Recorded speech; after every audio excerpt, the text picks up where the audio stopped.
Welcome to my seed starting room, laundry room, where Mavis hangs out. It's kind of cold out today. She's gonna go out in a little bit, but I think she'll be all right. She can hang out with us for a little bit.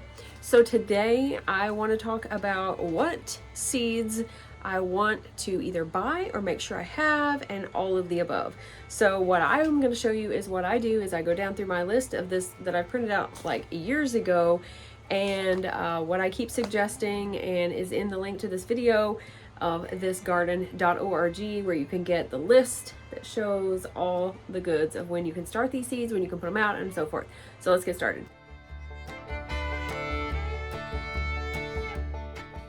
So you can see that, which I've showed you this before, like asparagus. Now my asparagus, of course, is already out. You can, I have actually started seeds and had plants, but then I moved them and I'm pretty sure those died. But you can, it says not to direct sow seeds or sow them inside, but I've actually started seeds, asparagus seeds before. And they grew. Now they take years because you can't really harvest off of them for like the second or third year. I'm pretty sure it's the third year. There is that, but it is possible because they do reseed themselves. So we'll go on down here to beans. Now you want to direct sow the beans is what I usually do. I did do some of my sugar snap peas, but that's a little bit later. So I'm just going to go down through each one and kind of go into my seeds and see what I want to start, and kind of see how many I want to start. So something else, notice my glasses are off. That's because I can't see to read with my glasses on. Yeah, going to the eye doctor tomorrow. We're gonna have a little chat. So I do have some books that I pulled off the shelf. If you're like me, you love books, but I have a lot of them and I forget about them. So I got up on my shelf with all my garden books and I'm pulling some down because I've bought this, never used it. So this is from Melissa K Norris. It goes with, let me find the book, this one. It is the companion to this book. Now this has a lot of good information. Unfortunately, I have not, read the whole thing, but I have kind of picked different things out of it. She has recipes in there. She's got some good beginner stuff in there, talking about your garden space, just, how to start seeds and so forth, and what she does. She has some really good ideas. If you've never watched any of her videos or went to her website, she has some really great videos, and she kind of keeps things simple. So I really like her stuff. This is something I need to use this year because it actually will tell me like a week at a glance for whatever, and I could write down what I wanted to do on here.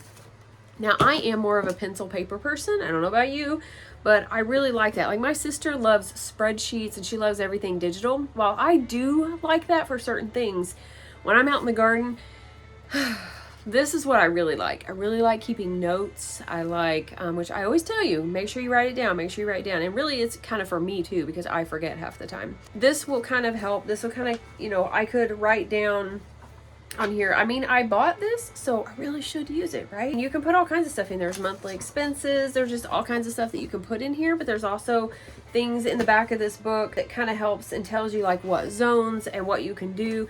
But this one is really good. I like that it tells you if you're wanting to grow more food, like if you don't just want to grow for, say, the summer, if you want to grow tomatoes and you just want to eat them in the summer, then that's fine. But if you want to have a way to preserve your food all year and you want to grow enough for your family for the year, which is what I'm working up to, and using that food is the key, using that food that you've put up, then this is something else that you want to, because she goes through and she tells you, depending on how large your family is or how many people you have in your family, tells you how many blueberry bushes you want to plant or how many tomato plants you want to plant and so forth. Now another book that I pulled out is this one, Pay No Attention to My Dirty Floor. This is Square Foot Gardening, which I did do some of last year because I have those raised beds, and it worked out pretty good. I do have that square that I got for Christmas last year, so I kind of tried it out a little bit. Now I don't know if I'm going to use it, I don't know if I'm going to use it everywhere, but this just has a lot of good information in it, and it has good ideas, growing spaces. I mean, aren't that gorgeous? And just making the, using as much of your space as you can. I mean, if you can fill all those spaces, then that leaves less room for weeds and so forth. So like a sample garden design right there, I mean, that's a lot of food. So that is my plan, is to try to grow as much as I can this year. And I am so excited because I follow this. And so if you guys actually probably need to get back on here and recheck it, since I hear that the USDA or whatever changed the garden zones. I don't know if that's really going to impact me. Like onions, sow indoors at the end of January. So this is why I'm going to go ahead and get this going, because I want to make sure that I have a plan. I don't want to be waiting to the last minute. So I know exactly what I'm going to be doing.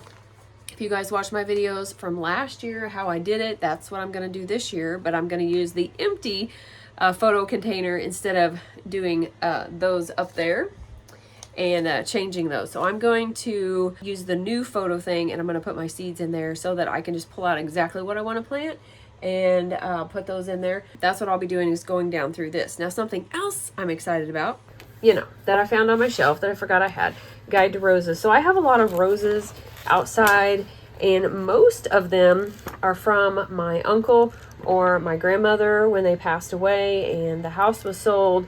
I got all of them. So I'm really excited. I want to take as good of care of them as I can, but I also want to be able to use them, and I want them to look really nice. So this is just really good, because this is going to help me, even though I do prune them, kind of not knowing exactly what I'm doing. This is going to help me a little bit. So I have some winter reading to do. And then another one, totally forgot I had. That's what I'm saying. You got to look at those bookshelves. So this is the Perennial Garden, and what it is blooms. I love flowers, and so this is going to help me plant more flowers. So it goes all the way through November. Let's see where it starts. We've got June, I saw May, March, April. So how awesome would that be? Like March all the way through November. I want to have blooms. I want to have as much color outside and flowers to bring in those pollinators and just bring joy. Just see them and love on those flowers. All right, so I got one of my photo things down with my seeds in it that are labeled. So we're going to go through a couple. I'm going to show you what I'm going to do. I'm not going to go through all of the things.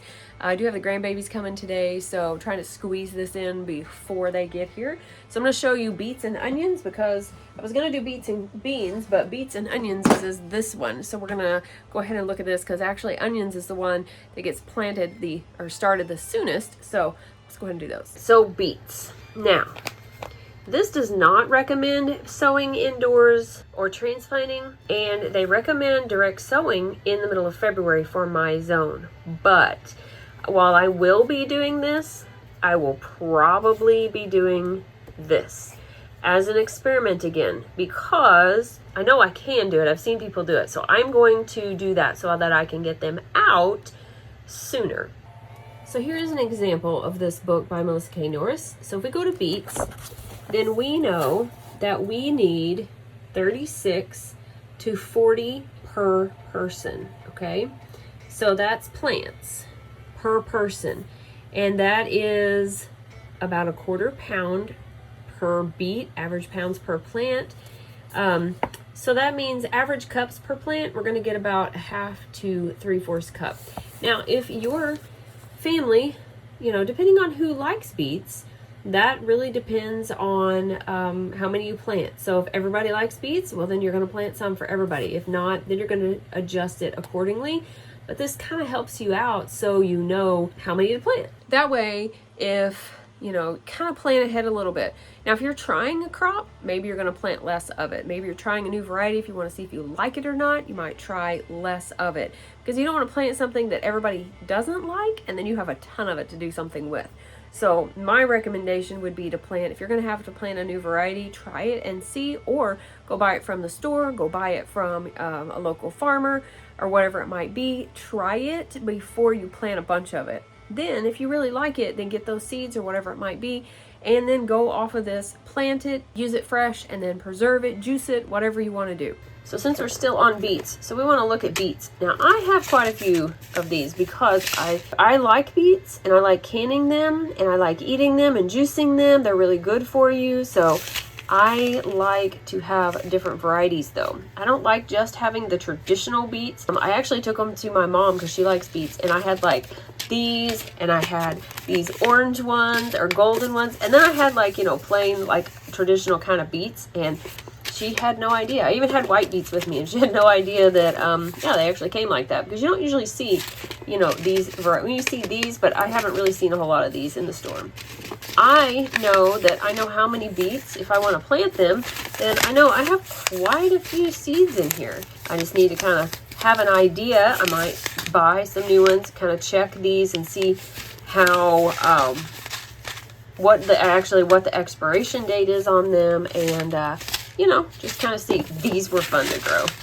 These were so cool to grow. They got so big. So I can take and sow the beets. Now, depending on what I want to do, if I want to direct sow beets, then it's going to be February 16th through March 1st, and I'll do different plantings. So I'll write that on one of my storage containers that look like this, and I'll just write it up here. I think I'm going to write it probably with a Sharpie marker because it'll be reused, and I'll probably have a, you know, approximately the same dates every year. And then so I'll just put those in there and put a little sticky tab on it when I want to plant them, you know, how many I want to plant that time, or if I want to plant, like, you know, I can put different dates because I'm going to pick like a certain day. It'll probably be Friday, and I will plant, and then that way each Friday I know how many I'm planting, where I'm planting them, trying to stay a little bit more organized. So let's go to the onions, because these are actually going to be sown inside between January 26th and February 2nd for my zone, and then transplanted in the middle of February through March. So I can do different successions of those. So we want to check and see how many onions we have in our seed packets. So over here we have the onions. So I can open this up and I can look in here and see how many onions I have. So you can see these take 115 days. So minimum 250 seeds. So I have opened this, so I know there's not that many in there. So I have different onions. I've actually not had good luck with any of these onions yet. I don't know if I'm just impatient or what it is, but I don't know that I'll be buying more seeds this year. I may just use these and see how these work. I guess it really depends on germination and so forth, packed for 2022. So, you know, we'll see. I've had these for a couple years or so. So we'll see how these turn out. But again, if we look here, onions, now if we want to do onions for storage, which is, you know, if we're going to grow a lot of onions, obviously that they're going to have to be stored, then we are going to plant 15 bulbs per person. So we have a family of 4 in the house right now. That is 60 bulbs. So I want to plant 60 bulbs per person, which doesn't seem like very many. 60 bulbs per person. All right, so we're going to say get about a half a pound, so it's about 1 cup per plant. I guess that's one I need to think on, because 60 bulbs for the year does not seem like a lot. So I have to think on that. This is like recommendation. So I would go off of, what do you currently buy, or what do you grow, and what do you have enough of or not enough of? I normally buy my onions because I do not have good luck growing them, unfortunately. I would love to grow them, but they just haven't done real well for me. Or it's my soil, or it's me. I don't know. So my recommendation for that would be, you know, how much do you buy? Do you buy, do you buy a bag of onions a week? About how much is that? How many pounds? How many onions?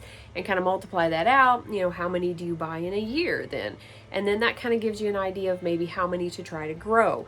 Kind of go over that maybe a little bit, so you do have, in case, you know, all those seeds are not going to germinate and they're not all necessarily going to grow, so that way you do have enough. I would do that with all of your things that you want to, you know, like, do you buy blueberries? Well, let's look at blueberries. So blueberries would be 2 plants per person, and say that's 15 to 45 cups, really depending on the maturity of the plant. So that's quite a range. So that would mean I would need 8 blueberry bushes, because we have 4 people in our family right now at home. And I have 4 plants. 2 of them produced really well last year, and I did get quite a few blueberries, but probably not in that higher range of 45 cups. So this would be where your records or logs, notes would really come in handy, because then you're going to know. I'm not the best at writing all that down. I need to get better at it, but that's why I like the pen and paper also, because then I can write all that down as I take it out there with me. I've also used my phone, which has notes, and I put all that in there, but that doesn't always get transferred over. So sometimes I have too many things in too many places, and I forget about it, and it all gets kind of mixed up.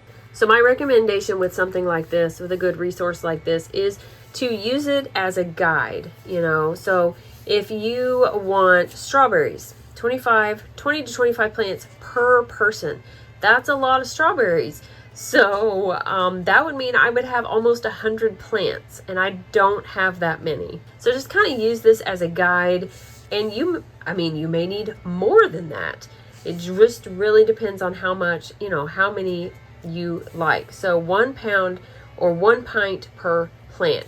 So if you buy a pound of strawberries per week, then you're kind of know how many you're going to want to buy or plant. But definitely get this printed out and get this and use it as a good guide. It's free, love free, and it's a really good resource. I've had really good luck with it the last couple of years. I plan on using it again. I am going to check it to make sure that everything is still the same though.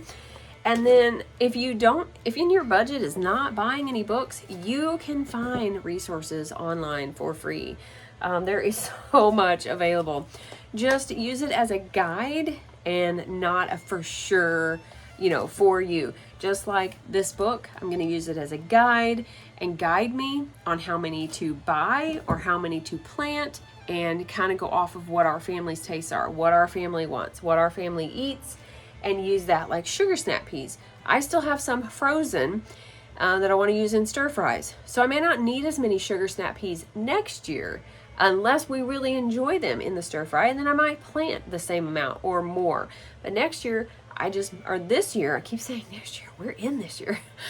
We're in next year. So this year, I may plant just enough to eat, through the season, and then not worry about preserving any. So just kind of have to see how it is. Trying to eat maybe with the seasons more, using up what we have in the freezer and using up what I have canned is really important, because I have a really bad habit, I don't know about you, but I have a really bad habit of canning it or preserving it, freezing it, and then forgetting about it, not using it. So we definitely want to use what we preserve and what we've worked so hard for, because we don't want it to go to waste. So that's the whole point of what we're doing. I hope you enjoyed this video on what my plan is. I definitely will be sharing whenever I start going through all this here before too much longer, what I'm going to be planting and how I'm going to do it. And I do want to share that with you and show you what I'm going to be doing. So go ahead and get this planted. Go ahead and get this printed out, get it ready.